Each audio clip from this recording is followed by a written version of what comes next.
Hello guys, I thought we'd have a closer look at what's been described as my little fake reader. I was very proud of this little addition because it would enable me to measure the maximum deflection of the scale without the need of a very expensive slow-mo camera or even editing facilities. It's simply a slice of a plastic pipe, the grey, that's been cut off the end,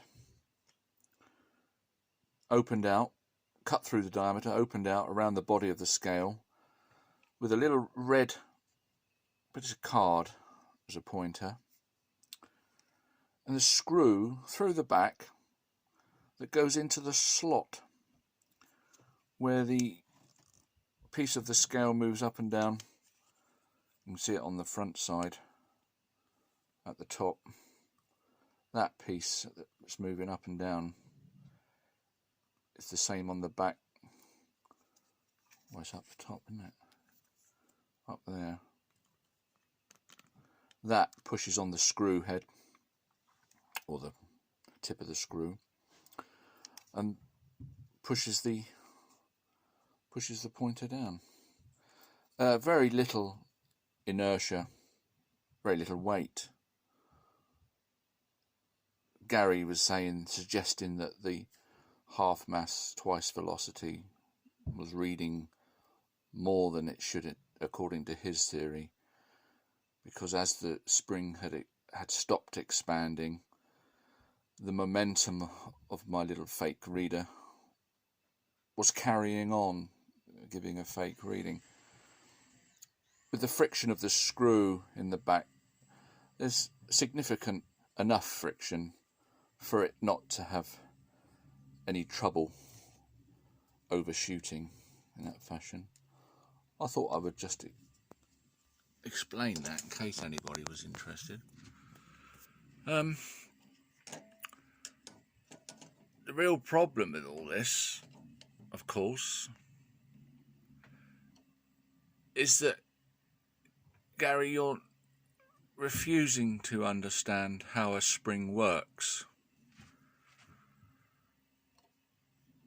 Now, you say if there is twice the energy, for instance in a dropped mass, at one velocity it would weigh 2 or show 2, and at double velocity, 4 times the height, it'll show 4.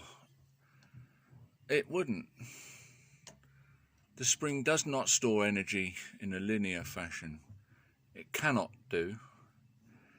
If you think about it for a little while, you can understand why.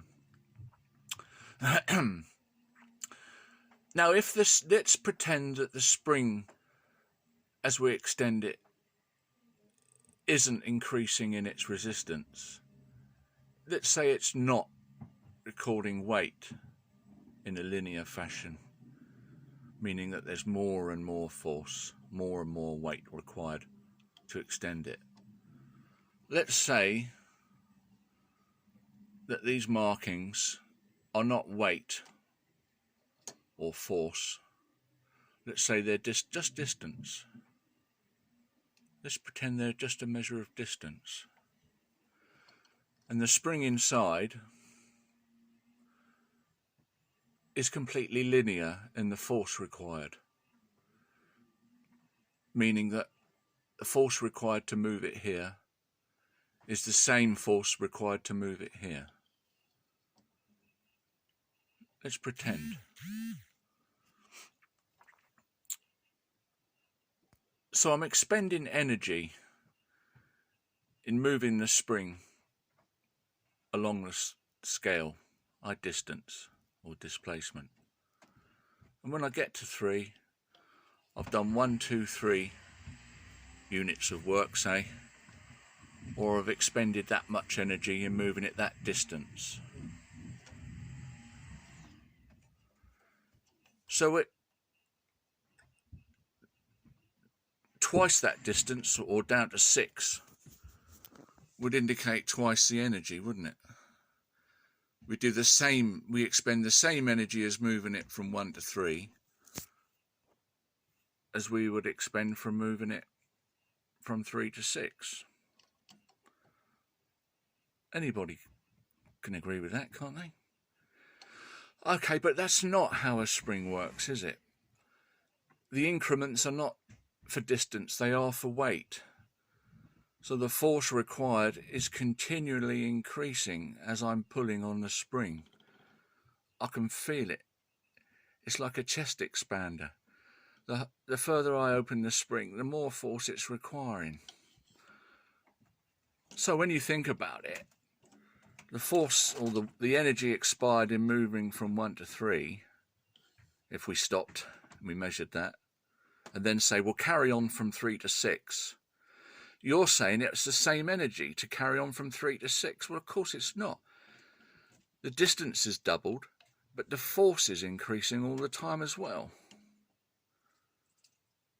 That's how a spring is a measure of energy. It's not linear.